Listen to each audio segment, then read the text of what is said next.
ನಮಸ್ಕಾರ, ಎಲ್ಲರೂ ಹೇಗಿದ್ದೀರಾ? ಎಲ್ಲರೂ ಆರಾಮಿದ್ದೀರಾ ಅನ್ಕೊಂಡಿದೀನಿ. ಇವತ್ತು ಬಂದ್ಬಿಟ್ಟು ಗಣೇಶ ಹಬ್ಬ. ಸೊ ಎಲ್ರಿಗೂ ಗಣೇಶ ಹಬ್ಬದ ಆರ್ಥಿಕ ಶುಭಾಶಯಗಳು.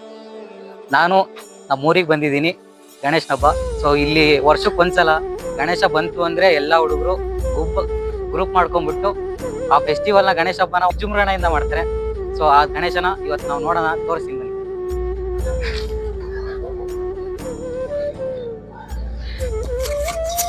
ಪ್ರತಿಯೊಬ್ರು ಮನೇಲಿ ಅವ್ರ ಕೆಲಸ ಒಂದು ಕಡಿಮೆ ಆದ್ರೂ ಪರವಾಗಿಲ್ಲ, ಏನ್ ಹುಡುಗರು ಗ್ರೂಪ್ ಮಾಡ್ಕೊಂಡು ಗಣೇಶ ಕೂರಿಸ್ಬೇಕು ಅಂದ್ಕೊಂಡಿರ್ತಾರೋ, ಏನ್ ಗಣೇಶನ್ ಕೂರಿಸೋ ಜಾಗದಲ್ಲಿ ಗಣೇಶ ತರೋದ್ರಿಂದ ಹಿಡಿದು ಲಾಸ್ಟ್ ಎಂಡು ಯಾವತ್ತು ಬಿಡ್ತಾರೋ ಅಲ್ಲೇವರೆಗೂ ಪ್ರತಿಯೊಂದು ಕೆಲಸನೂ ಚಾಚು ತಪ್ಪದೆ ಪ್ರತಿಯೊಬ್ಬರು ಇಂಡಿವಿಜುವಲ್ ಆಗಿ ಅವರವರೇ ತಗೊಂಡು ವಹಿಸ್ಕೊಂಡು ಅವರವರೇ ಪ್ರತಿಯೊಂದನ್ನು ಕೆಲಸ ಮಾಡ್ತಾರೆ. ಸೊ ಇದಕ್ಕೆ ತುಂಬಾನೇ ಹುಡುಗರು ಗ್ರೂಪಲ್ಲಿ ತುಂಬಾ ಸಹಾಯನೂ ಮಾಡ್ತಾರೆ. ಹಾಗೆ ನೋಡಿ, ಪ್ರತಿಯೊಬ್ಬರು ಕೆಲಸ ಮಾಡ್ತಾ ಇರ್ತಾರೆ. ಯಾರು ಮಾಡ್ಲಿ ಬಿಡ್ಲಿ ಅವರವರೇ ಮುಂದಾಳತ್ವ ತಗೊಂಡು ಅವ್ರವ್ರನ್ನೇ ಮಾಡ್ತಾರೆ. ಸೊ ಇದೊಂದು ಫೆಸ್ಟಿವಲ್ ಮಾತ್ರ ತುಂಬಾನೇ ಗ್ರ್ಯಾಂಡ್ ಆಗಿ ಮಾಡ್ತಾರೆ ವರ್ಷಕ್ಕೊಂದ್ಸಲ.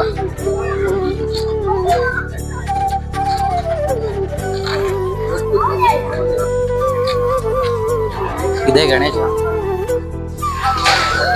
ಎಷ್ಟು ದೊಡ್ಡ ತಂದಿದ್ವಿ, ಎಷ್ಟು ಚಿಕ್ಕ ತಂದಿದ್ವಿ ಅಂತ ಅನ್ನೋದು ಮುಖ್ಯ ಅಲ್ಲ.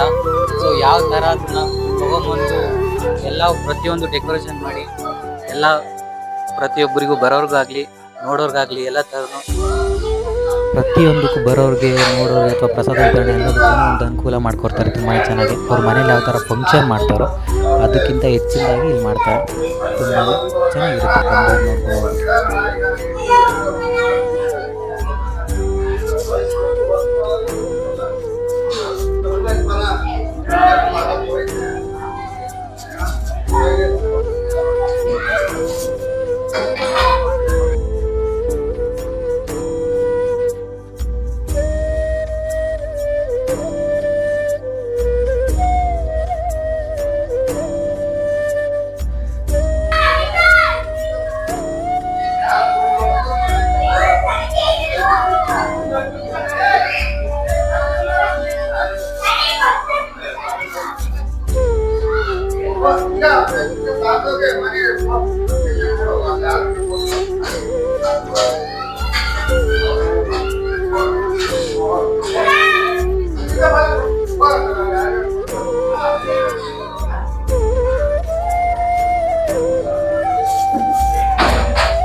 ಇವಾಗ ಇನ್ನೊಂದು ದೇವಸ್ಥಾನದಲ್ಲಿ ಕೂರಿಸಿದ್ದಾರೆ. ಸೊ ಅಲ್ಲಿ ಹೋಗಿ ನೋಡ್ಕೊಂಬರೋಣ ಯಾವ ಥರ ಇದೆ ಗಣೇಶ ಅಂತ. ಇಲ್ಲೇನಪ್ಪ ಅಂದರೆ ಒಂದು ಊರಲ್ಲಿ ಮಿನಿಮಮ್ 2 ಗಣೇಶ ಅದು ಇನ್ನೂ ಹೋಗ್ತಾನೆ ಇರುತ್ತೆ. ಇಲ್ಲಿ ಅಟ್ಟಿ ಅಥವಾ ಗ್ರೂಪ್ಗಳಿರ್ತಾರೆ, ಫ್ರೆಂಡ್ಸ್ ಎಲ್ಲ ಗ್ರೂಪ್ ಮಾಡಿರ್ತಾರೆ. ಸೊ ಒಂದೊಂದು ಅಟ್ಟಿಗೆ ಒಂದೊಂದು ಗಣೇಶನ ಕೂರಿಸಿರ್ತಾರೆ. ಸೊ ಹಂಗಾಗಿ ಒಂದು ಊರಲ್ಲಿ ಮಿನಿಮಮ್ ಅಂದರೆ 2 ಗಣೇಶ ಇರುತ್ತೆ, ಮ್ಯಾಕ್ಸಿಮಮ್ ಒಂದು 4-5 ಅಂತೂ ಇದ್ದೇ ಇರುತ್ತೆ.